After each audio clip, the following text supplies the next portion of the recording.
पिछले लेक्चर में हमने देखा कि कैसे दो ठोस जब वे संपर्क में आते हैं तो एक दूसरे पर घर्षण बल लगाते हैं और यह उनकी गति को कैसे प्रभावित करता है। इस लेक्चर में हम एक अन्य प्रकार के घर्षण बल को देखने जा रहे हैं। जब कोई पिंड किसी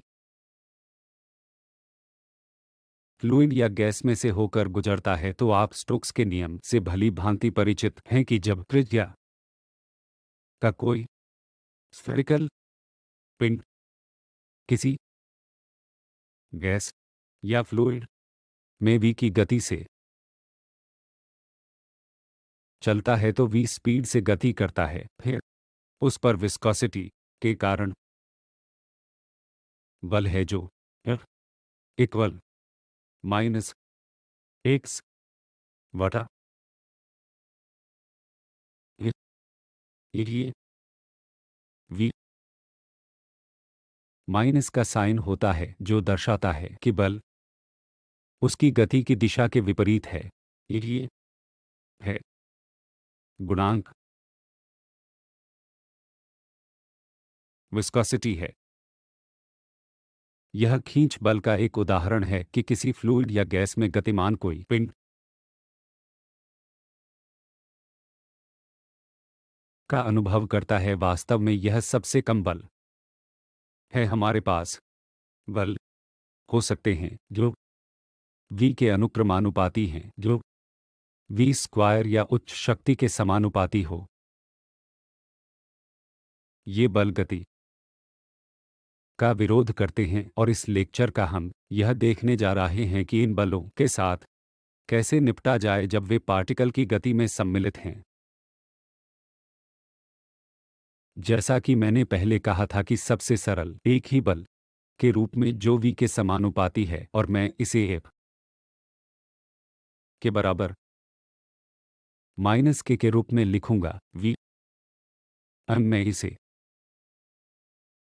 खिंचाव बल कहूंगा कि ड्रैग माइनस साइन का गुणांक है जो दर्शाता है कि बल गति के विपरीत है और इसलिए गति का समीकरण mr डबल डॉट सामूहिक समय त्वरण जो F के बराबर है, जो बल जो कि I बाहर माइनस से के v से लागू होता है जो कि खींची गई बल है।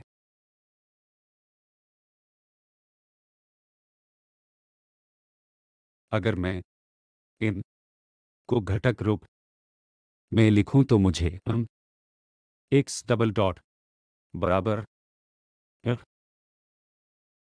लागू x घटक माइनस के x डॉट मिलता है। y डबल डॉट बराबरी F लागू y घटक माइनस के y के इक्वल होता है। इसी प्रकार z डबल डॉट F लागू z माइनस के z डबल डॉट के बराबर है। यह ड्रैग फोर्स में सबसे सरल है और अगले कुछ उदाहरणों में हम देखेंगे 12 कि इसे गति में कैसे शामिल किया जाए। पहला उदाहरण जो मैं लेने जा रहा हूं, बिना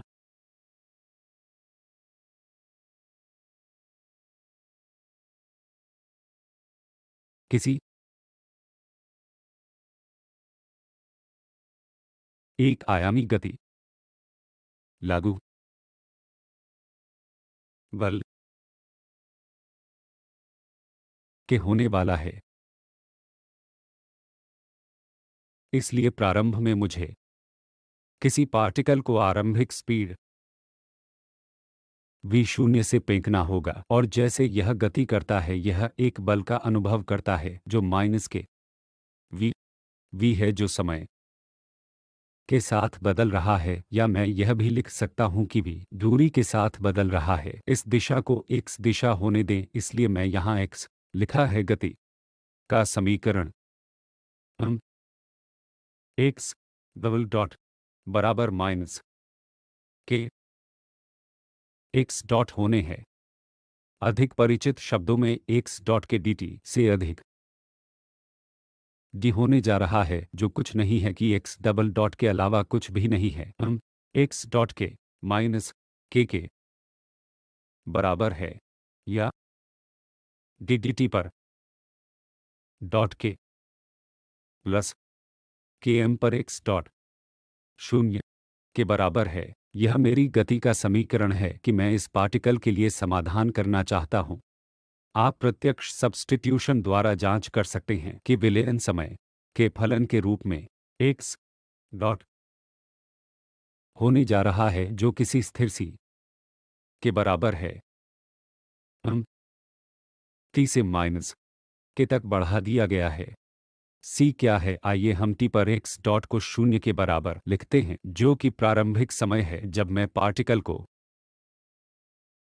स्पीड v शून्य के फेंकता हूं, और इसलिए मेरे पास टी पर एक्स डॉट होना ही चाहिए, जो शून्य के बराबर v शून्य के बराबर है। जब मैं टी को शून्य के इक्वल स्थानापन्न करता हूं, मैं इसे सी के इक्वल पाता हूं, और इसलिए मेरा सामान्य समाधान एक्स डॉट होने जा रहा है, जो पार्टिकल का वेग है, जो कि प्रारंभिक स्पीड प्रारंभिक वेलोसिटी माइनस के से अधिक एम टी के बराबर है। आइए हम इसे प्लॉट करें और देखें कि यह कैसे दिखता है। तो शुरू में पार्टिकल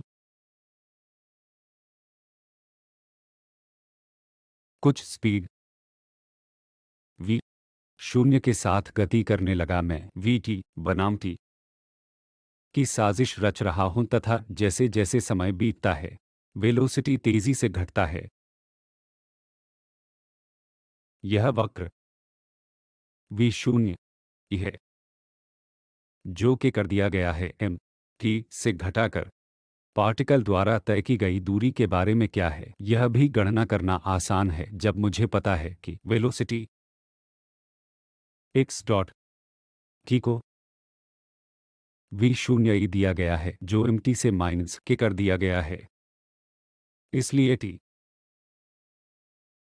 समय में तय की गई दूरी integral g dot t x dot t prime d t prime होने वाली है, जो कि v शून्य इंटीग्रल शून्य से t m के बराबर है, जो m t prime d t prime से माइनस के तक बढ़ा दिया गया है। इंटीग्रेशन के बाद मुझे मिलता है एक्स टी बराबर v शून्य m बाटा के एक घटाई बढ़ाकर m t से माइनस के कर दिया जाता है। तो मैंने भी गणना की है कि t समय में कितनी दूरी तय की गई है, क्योंकि t इन्फिनिटी तक जाता है। x के ऊपर v शून्य m के ऊपर जाता है। वह दूरी है कि पार्टिकल अंत में यात्रा करेगा और इसके बाद रुक जाएगा। आइए देखें, अगर मैं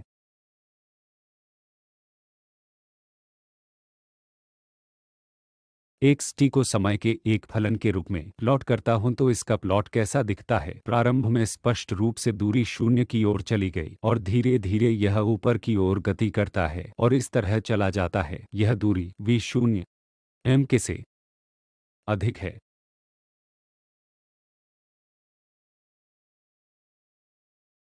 तो आइए एक बार फिर इस व्यंजक को देखें। v शून्य m वटा के एक माइनस से बढ़ाकर के कर दिया जाए 8s m t से घटाकर, और पूछें यह अगर सही उत्तर है तो जांच करने का एक तरीका है को को शून्य करने, और मुझे अपना परिचित एक्स टी इक्वल v शून्य t होना चाहिए। लेकिन अगर मैं सीधे यहाँ के को सब्स्टिट्यूट करता हूँ, तो मुझे शून्य से अधिक शून्य जैसा उत्तर मिलता है, जो सही नहीं है।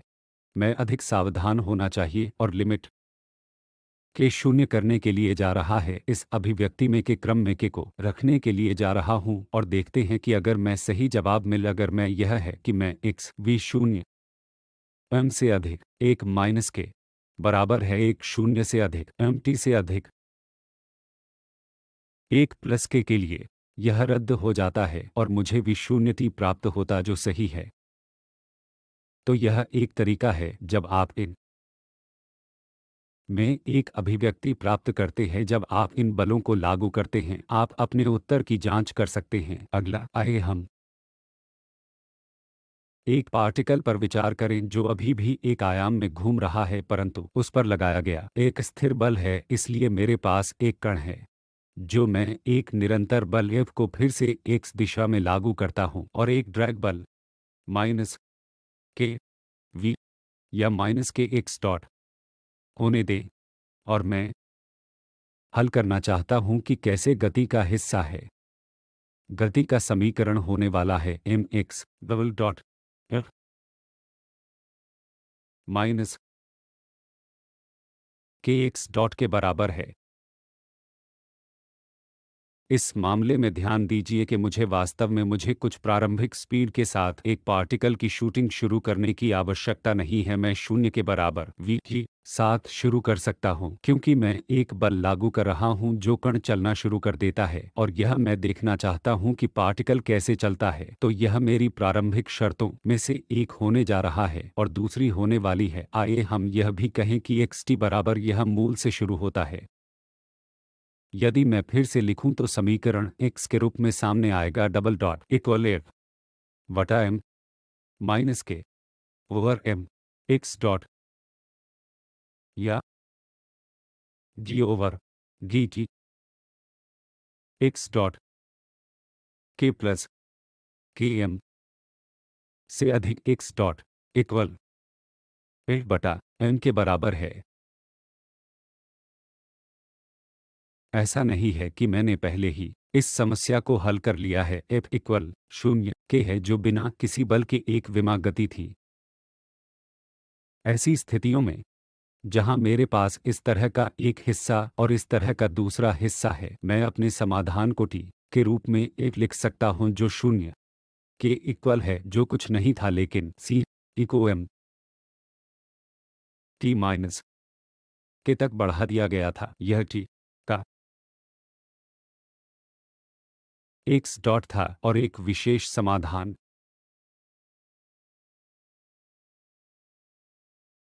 जो दाईं ओर के टर्म से मेल खाता है।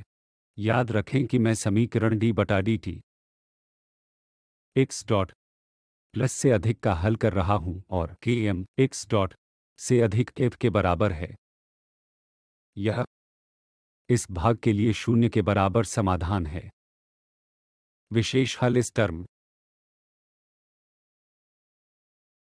को संदर्भित करेगा और आप देख सकते हैं कि विशेष समाधान x डॉट इक्वल एफ बटा के होने वाला है। मैं यह यहाँ स्थानापन्न और मैं दाहिने ओर में एक ओवर एम पर मिलता हूँ और इसलिए x डॉट के लिए मेरा सामान्य समाधान t का x डॉट होने जा रहा है c के बराबर है जो m t से अधिक माइनस के एम टी प्लस एफ के तक बढ़ा हुआ है। यह स्थिरांक सी पुन प्रारंभिक अवस्था से निर्धारित होता है जो कुछ भी नहीं है लेकिन शुरू में पार्टिकल विरामावस्था में था और इसलिए मैं सी इक्वल माइनस एफ ओवर के इक्वल कर पाता हूं और इस प्रारंभिक शर्त के साथ समाधान निकलता है x dot T equal F बटा के से 1 माइनस ही बढ़ाकर हम जी से घटा करके कर दिया जाता है। अब हम समाधान को ध्यान से देखते हैं इसलिए मेरे पास x डॉट जी एफ बटा के एक ऋणी है जो एम टी से माइनस के कर दिया गया है जी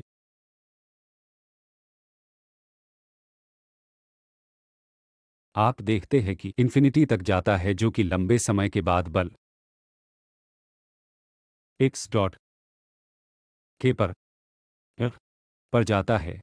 यह कुछ नहीं है टर्मिनल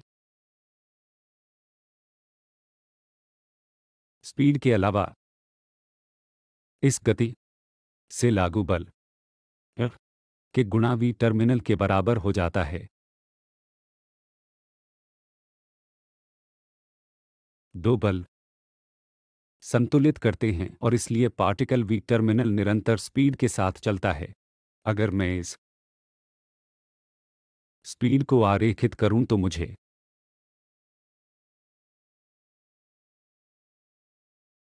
वी टी या एक्स डॉट टी एक ही चीज है बनाम टी मिल जाएगा। अंतिम स्पीड ए से अधिक है और स्पीड धीरे धीरे बनती है। यात्रा की गई दूरी के बारे में कैसे? ठीक है, मैं इसे फिर से एकीकृत करता हूं तो मेरे पास X dot G equal D X D T बराबर एफ बटा के 1 - ही है जो एम जी के ऊपर एक माइनस के तक बढ़ा दिया गया है। तो एक्स टी पर फिर से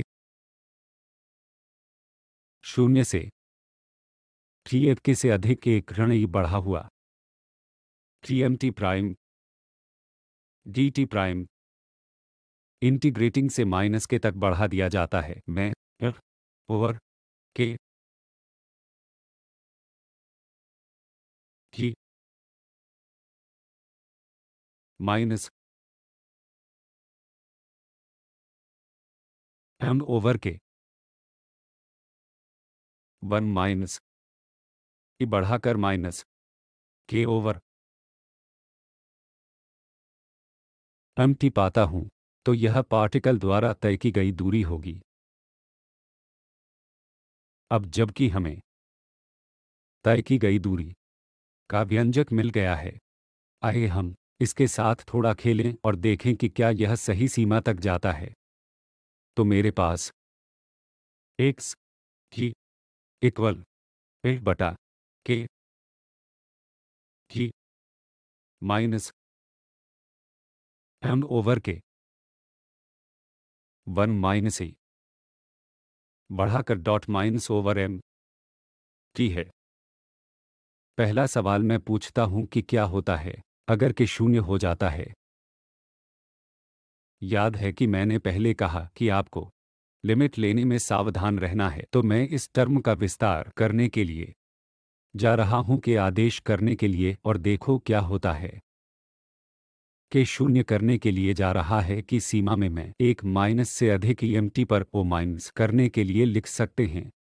यदि के वास्तव में किसी भी टी के लिए छोटा है तो मैं इस को लगभग एक माइनस एक माइनस के एम टी से अधिक आधे के square t plus square m square के ऊपर लिख सकता हूं।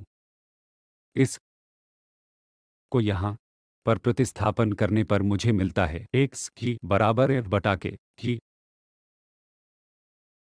Minus m over k m जी माइनस एक आधा k square t square over m square. और इसे विस्तारित करने पर मुझे एक्स टी इक्वल एफ बटा के जी माइनस जी प्लस एक आधा के बटा एम जी स्क्वायर मिलता है, जो कुछ नहीं है लेकिन आप जानते हैं एम टी स्क्वायर के ऊपर एक एक आधा एफ परिचित हैं। के की लिमिट का सही उत्तर है जो कि 0 पर जा रहा है, अर्थात एक पार्टिकल ले रहा है और एक निरंतर बल एफ लागू कर रहा है। इसका त्वरण एफ से एम अधिक है और फिर यह समय टी में एम और टी स्क्वायर से एक आधा एफ दूरी तय करता है। आइए इसे प्लॉट करने का प्रयास करें और देखें कि यह कैसे जाता है। तो एक्स जी एफ के जी से अधिक के माइनस एम अधिक के 1 माइनस ही बढ़ाकर एम टी से घटाकर फिर से बहुत छोटे टी की लिमिट में कर दिया गया था। मूल रूप से इस टर्म बहुत छोटा, हम सिर्फ देखा कि एक्स टी हम टी स्क्वायर से अधिक एक आधे ए के रूप में जाता है। बड़े टी के बारे में कैसे? बड़ी टी लिमिट में यह टर्म शून्य होगा और इसलिए मेरे पास एक्स टी के रूप में एफ ओवर के ही माइनस एफ एम अधिक के स्क्वायर होगा। यह कुछ नहीं बल्कि एक स्थिर गति एफ से अधिक के साथ, जिसे आप पहले ही से याद करते हैं, टर्मिनल गति के अलावा कुछ नहीं है। अब पार्टिकल लंबे समय के टर्मिनल स्पीड एफ से के साथ शुरू कर दिया है। इसलिए यदि मैं दोनों को संयोजित और एक्स टी को मिलाता हूं तो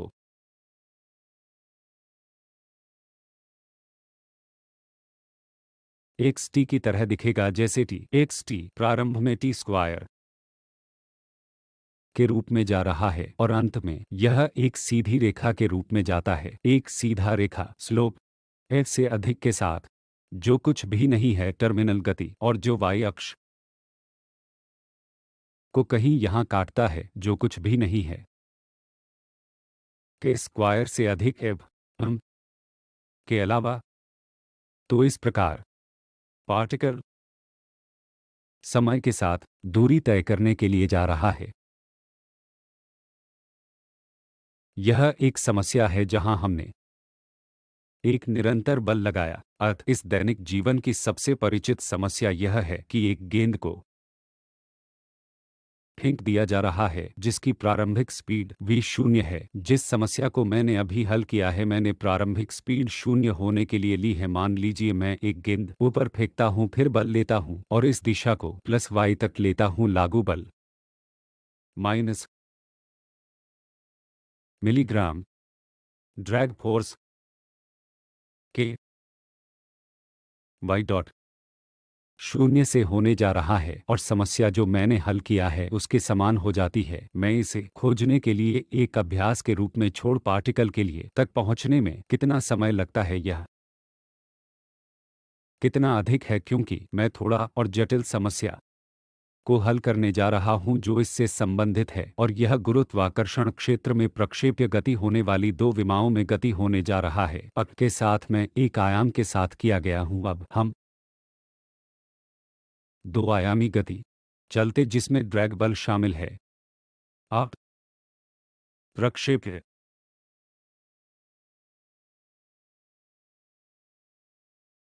गति परिचित है जो ऊर्ध्वाधर समक्षेत्र में है।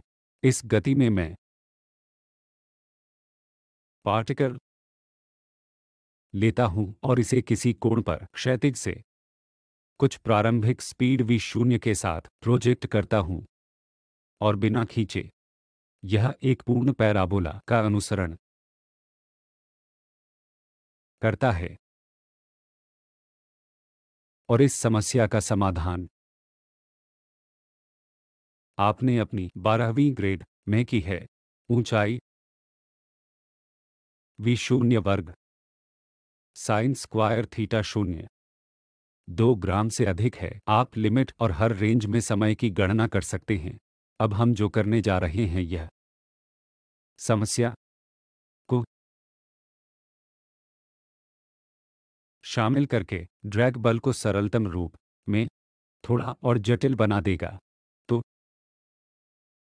प्रक्षेप्य के लिए गति का मेरा समीकरण होने जा रहा है m x double dot minus k x dot के बराबर है, क्योंकि कोई क्षैतिज आरोपित बल नहीं है और वाई दिशा है, तथा एम वाई डबल डॉट होना एम जी माइनस के वाई डॉट के बराबर है। ये मेरे गति दो समीकरण हैं जब किसी पार्टिकल के लिए हल किया जा रहा है जो कोण पर थीटा शून्य है, जिसकी प्रारंभिक स्पीड v शून्य है। यह पॉजिटिव y दिशा होने के लिए x दिशा होने के लिए ले जा रहा है। मैंने इसे अलग से हल किया है ताकि मुझे समस्या के समाधान का पता चल सके। एम एक्स डबल डॉट बराबर माइनस के एक्स डॉट मुझे देता है एक्स डॉट वी प्रारंभिक के बराबर है, जो इस मामले में शून्य ई के वी शून्य कोसाइन होता है, जिसे एम टी से घटाकर के ई तक बढ़ाया जाता है और एक समय के एक समारोह के रूप में वी शून्य कोसाइन ई टी ए शून्य एम के से अधिक एक शून्य से ऊपर एक ई एम की से माइनस के कर दिया जाता है। यह एक्स दिशा और में गति है, यह वाई दिशा में गति के साथ साथ चल रही है, जिसके लिए मेरे पास M Y double dot equal minus M G minus K बराबर है के वाई डॉट या डी ओवर टी पर वाई डॉट प्लस के ऊपर एम वाई डॉट के बराबर जी है।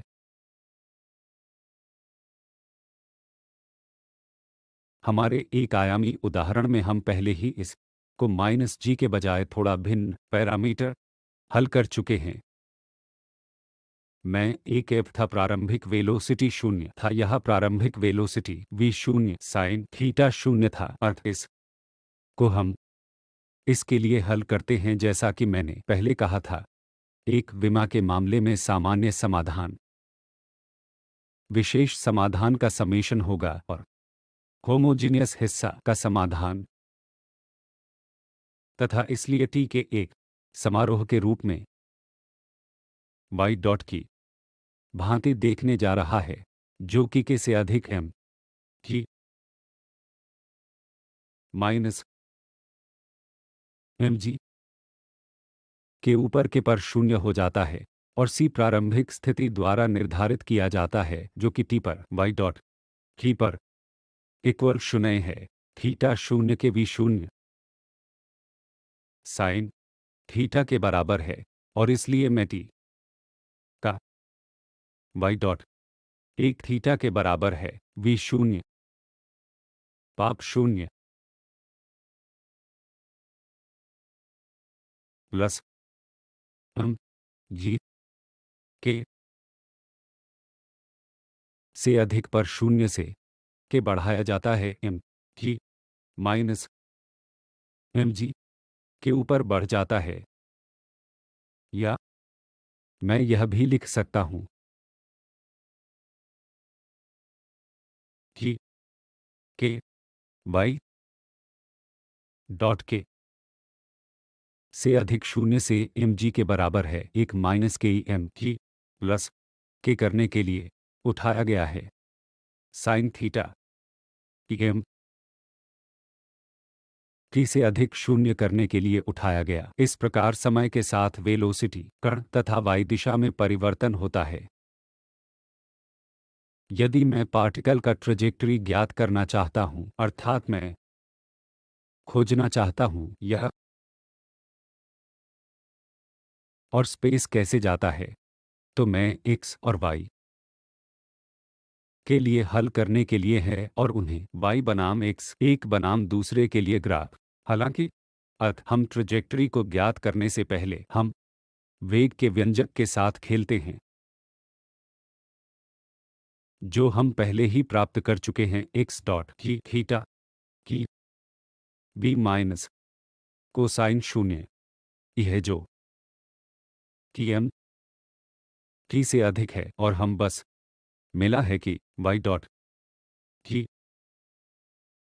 माइनस एम जी के बराबर है एक माइनस से बढ़ाकर माइनस के बटा एम टी प्लस वी शून्य साइन थीटा शून्य से अधिक करने माइनस के लिए एम टी से घटा करके कर दिया गया।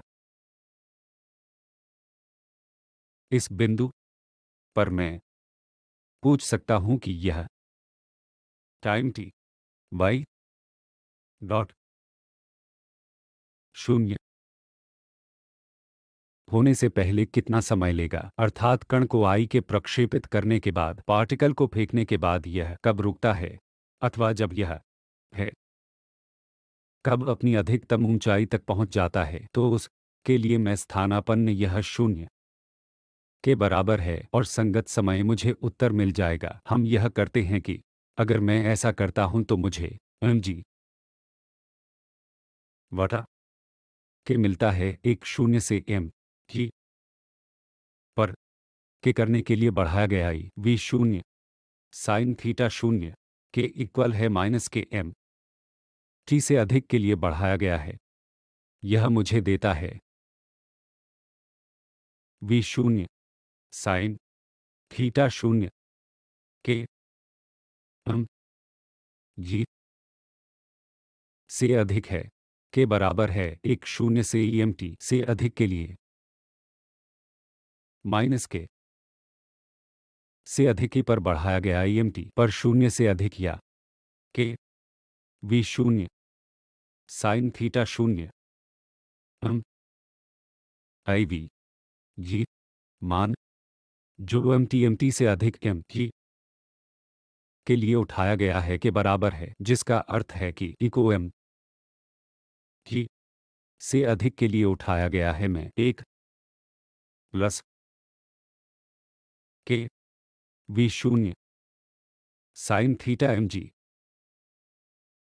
या समय टी पर शून्य के बराबर है जब इसका वेलोसिटी शून्य हो जाता है इस की अधिकतम डॉट बराबर एम ओवर के है लॉग के एम के है एक प्लस के वी शून्य साइन थीटा शून्य एम जी पर है। मुझे फिर से पूछना और मेरे जवाब की जांच है यह सही के शून्य करने के लिए जा रहा है एक निश्चित रूप से यह है क्योंकि टी एक प्लस के की लिमिट लॉग पर एक प्लस के बराबर है के वी शून्य साइन थीटा एम जी पर शून्य बहुत छोटे के की लिमिट में के विस्तार लॉग से अधिक एन के रूप में लिखा जा सकता है। मुझे मिला के वी शून्य थीटा की पाप शून्य एम जी से अधिक यह रद्द करता है और मैं अपने परिचित उत्तर वी शून्य साइन थीटा जी से अधिक शून्य है। इस कार्य के बाद आइए हम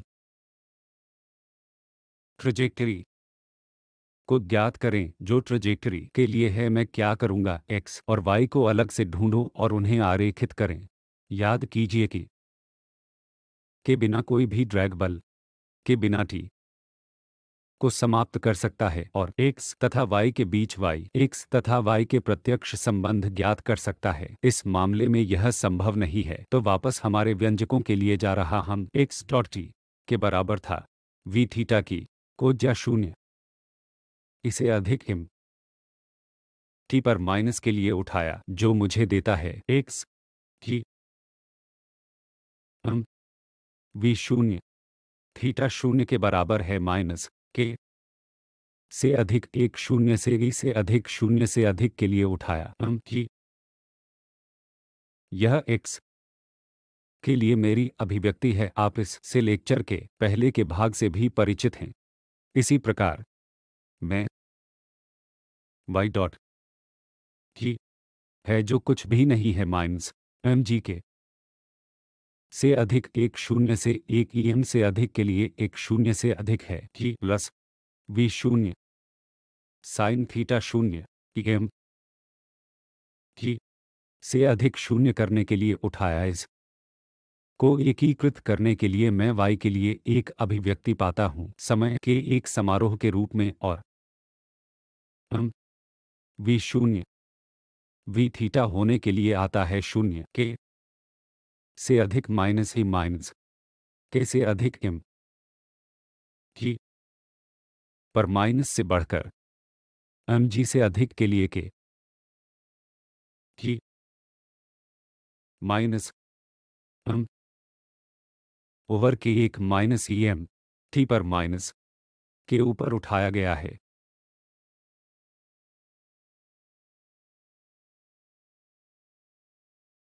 यह इसलिए है क्योंकि टी में रैखिक रूप में तथा इस रूप में भी प्रतीत होता है, इसलिए मैं इसी को x और y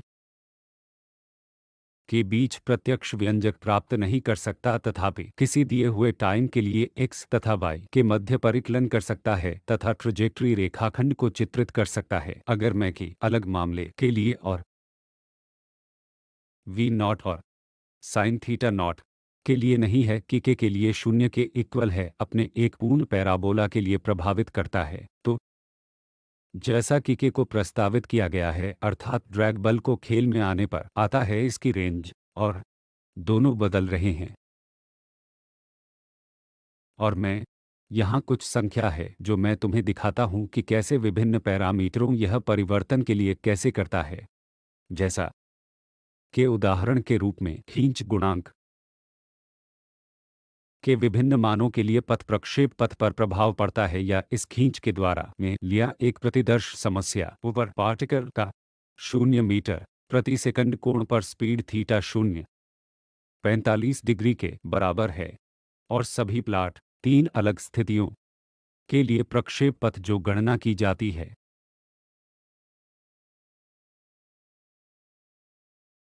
मैं के को 0 के इक्वल लेता हूं, जो कि बिना खींच के या कोई श्यानता नहीं है। उस स्थिति में आप भली भांति परिचित है, यह एक पैराबोला के रूप में बाहर आता है। इसकी ऊंचाई लगभग से 54 मीटर है और यह लगभग किलोमीटर 1010 मीटर है। अब मैं के को एक डॉट मान लेता हूं, ट्रेजेक्टरी बदल जाता है, यह नीचे चला जाता है, लेकिन एक पैराबोला के रूप में नहीं, लेकिन इस तरह कुछ भी। इसकी ऊंचाई अब कम हो जाती है 175 मीटर और की पर्वत श्रृंखला 495 मीटर है। ध्यान दीजिए कि ऊंचाई में कमी लगभग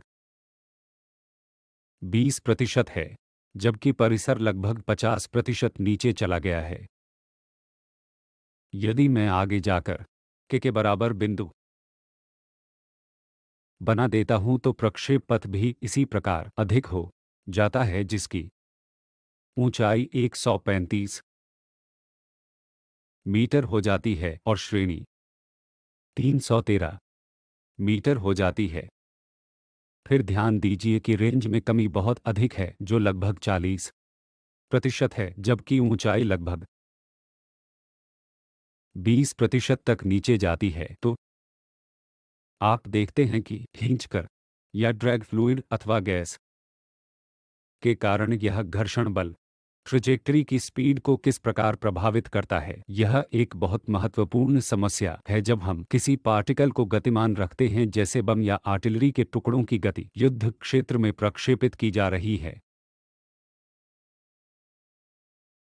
एक रोचक प्रश्न आप इस डॉट पर पूछ सकते हैं। आप सभी अपने 12वीं ग्रेड से जानते हैं कि यदि के 0 के इक्वल है तो अधिकतम रेंज जो थीटा 45 डिग्री के बराबर है के इक्वल है। क्या थीटा के लिए 0 के बराबर नहीं, थीटा है 45 डिग्री से कम, थीटा 45 डिग्री से अधिक है? इस प्रश्न का उत्तर है मैं 45 डिग्री से थोड़ा कम होना चाहिए, क्योंकि आपने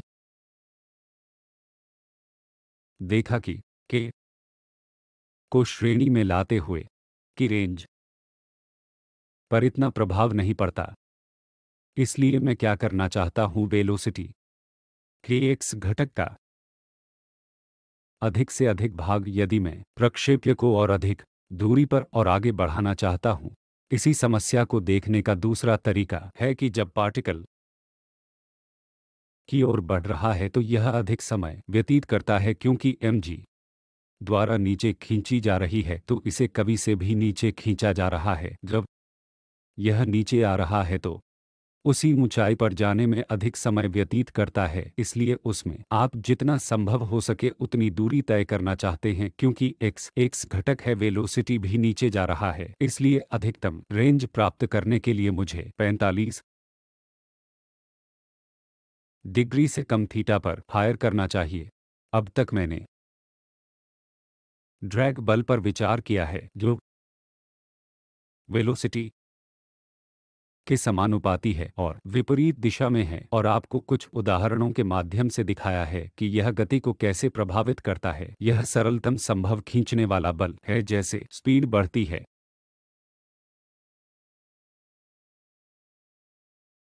और वेलोसिटी पर निर्भरता f के रूप में आ सकती है कि हम माइनस माइनस बराबर हो सकती है, मुझे इसके 1 के 2 वी स्क्वायर लिखने दो, आइए यूनिट वेक्टर v लिखें, इसलिए यह आपको बताता है कि यह वेग वेक्टर और उच्च कोटि के पदों के विपरीत है। यह सबसे सरल है जब ये शब्द को खेल में आते हैं तो यह अल्परेखाकार बन जाता है क्योंकि अब आपके पास हम आर डबल डॉट ए लागू माइनस के और डॉट के 1 आर डॉट के 2 और डॉट स्क्वायर आर डॉट के 11 स्क्वायर सदिश के बराबर है, और इन्हें समाधान करना आसान नहीं है। अधिकांश स्थितियों में आपको अंतिम समाधान प्राप्त करने के लिए संख्यात्मक विधियों का उपयोग करना होगा, तथापि कुछ ऐसे उदाहरण हैं जहां आप कुछ तकनीकों का उपयोग कर सकते हैं, विलयन प्राप्त कर सकते हैं। मैं इसको स्पष्ट करने के लिए एक उदाहरण को समाधान करूंगा और यह खींची गई बल पर लेक्चर पूरा करेगा।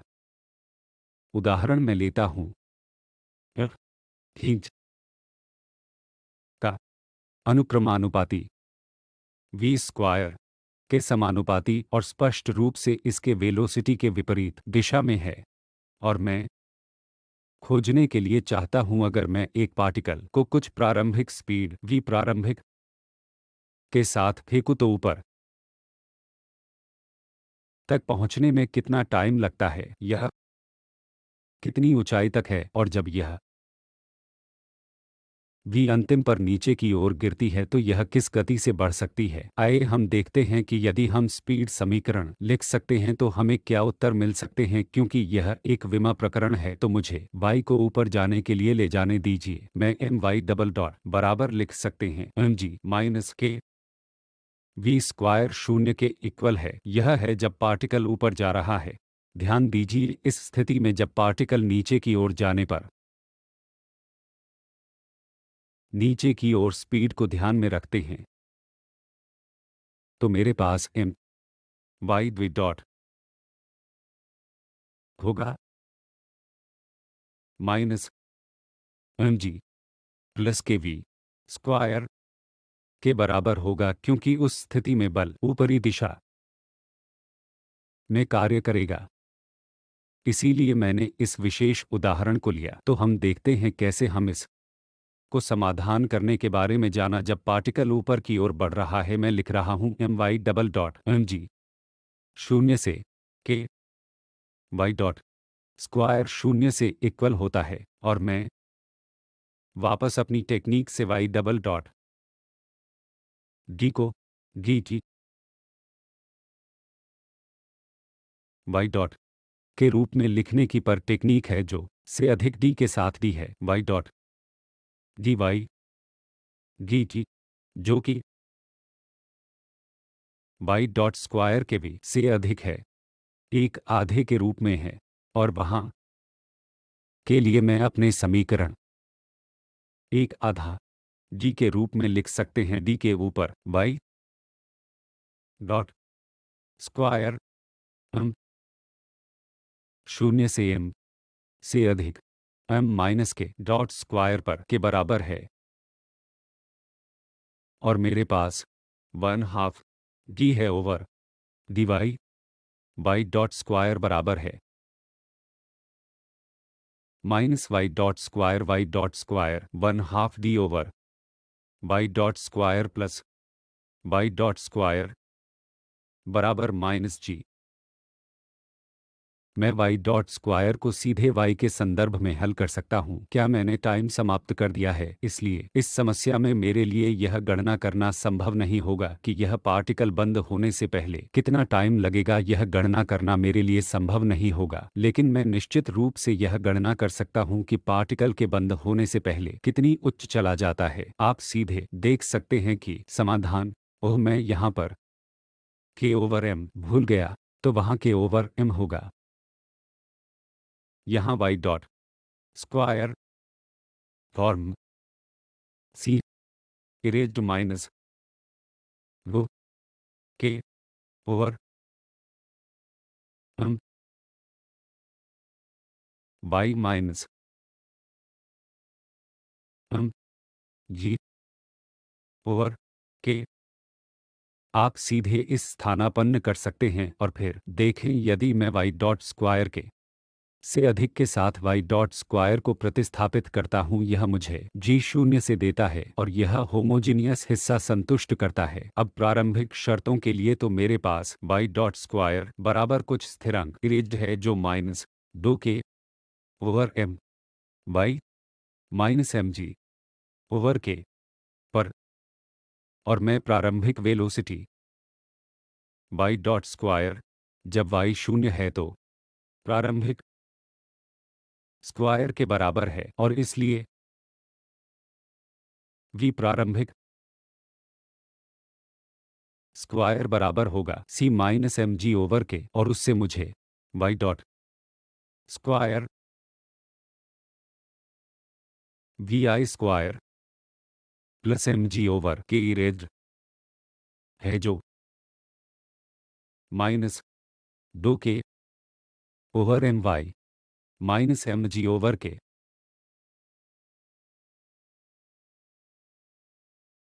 यह ज्ञात करने के लिए कि पार्टिकल कितने ऊंचा चला गया, मैं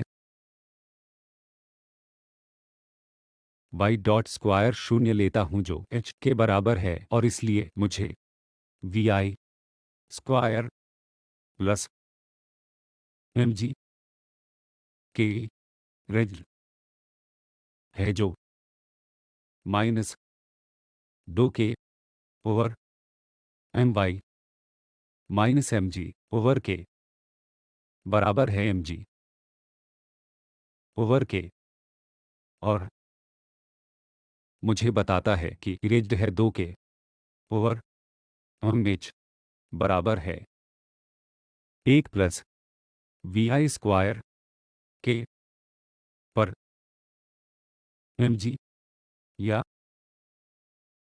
2 के ओवर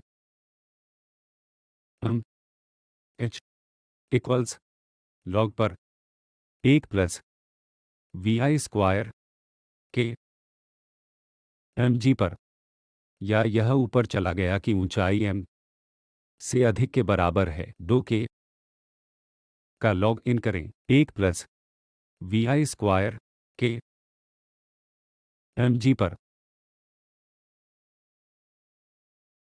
यह वह ऊंचाई है जिस पर यह रुक जाता है। फिर से मैं के की लिमिट के लिए वापस जा जाएगा शून्य करने के लिए, और देखें कि मेरा जवाब सही है। जब शून्य के बराबर के की लिमिट ली जाती है तो मैं लॉग टर्म का विस्तार कर सकता हूं, इसे एम जी के ऊपर वी आई स्क्वायर के रूप में लिखिए, और इसलिए मुझे जो ऊंचाई मिलती है वह है एच बराबर एम ओवर 2 के वी आई स्क्वायर के ओवर एम जी, जो हमारी परिचित परिणाम रूप है।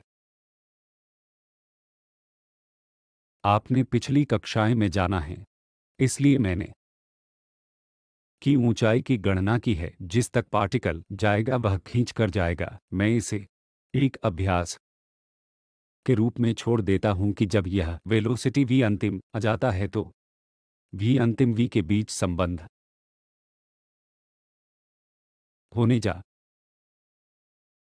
रहा है एक वी अंतिम स्क्वायर से अधिक के mg से अधिक एक वी प्रारंभिक स्क्वायर के बराबर है। यद्यपि पार्टिकल के नीचे आने की गति पर विचार करते समय आपको घर्षण बल के उचित का ध्यान रखना चाहिए। घर्षण बल दिशा में परिवर्तन करता है और मैंने पिछले स्लाइडों में से एक में दर्शाया कि आपको बल के चिन्ह में परिवर्तन करना होगा। वी अंतिम प्रारंभिक से छोटा होगा क्योंकि इस घर्षण में पार्टिकल की एनर्जी खो गई है। इस लेक्चर में हमने क्या किया है, कुछ उदाहरणों के द्वारा दर्शाया गया है कि किस प्रकार खींच बल किसी पार्टिकल की गति को प्रभावित करता है। मैंने का सरलतम संभव रूप माना है जहां F वेलोसिटी के अनुक्रमानुपाती है और एक अन्य रूप जहां F वेलोसिटी स्क्वायर के लिए अनुक्रमानुपाती है। यह है जब वेलोसिटी की संख्या छोटी हो और अधिकांश मामलों में यह पर्याप्त है। इसके साथ एक अन्य गणितीय लाभ या विश्लेषणात्मक लाभ यह है कि अधिकांश मामले मैं इसे विश्लेषणात्मक रूप से हल कर सकता हूं। यदि चाल अधिक हो जाती है तो v का उच्च कोटि का होना शक्ति है और तब समस्या का हल संख्या के साथ करना पड़ता है। इन के साथ हम इन लेक्चर के प्रथम भाग को इंजीनियरिंग यांत्रिकी और इस भाग पर समाप्त करते हैं। मैंने आपको विभिन्न निर्देशांक प्रणालियों के साथ परिचित कराया है जिनका उपयोग हम XYZ निर्देशांक सिस्टमों के अलावा का उपयोग करते हैं। हमने समतलीय ध्रुवीय निर्देशांक R तथा फाई पर विचार किया था। हमने बेलनाकार निर्देशांक RP तथा Z पर विचार किया था। हमने स्फेरिकल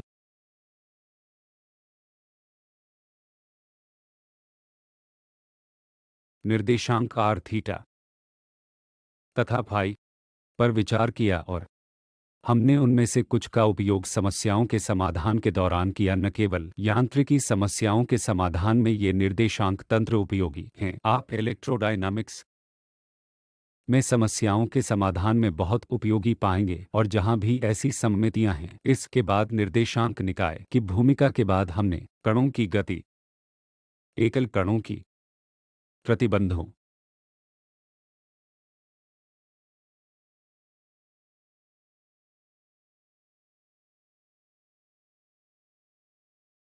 के साथ गति तथा के लिए बाध्यताओं के बल क्या हैं के बारे में विचार किया।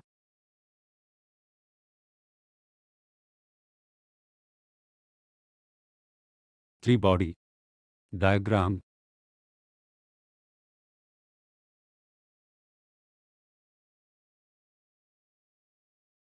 क्या है, प्रतिबंध को ध्यान में रखने के लिए और जब प्रतिबंध हो समस्याओं को कैसे हल किया जाए के बाद हमने घर्षण बल के एक विशेष स्क्वायर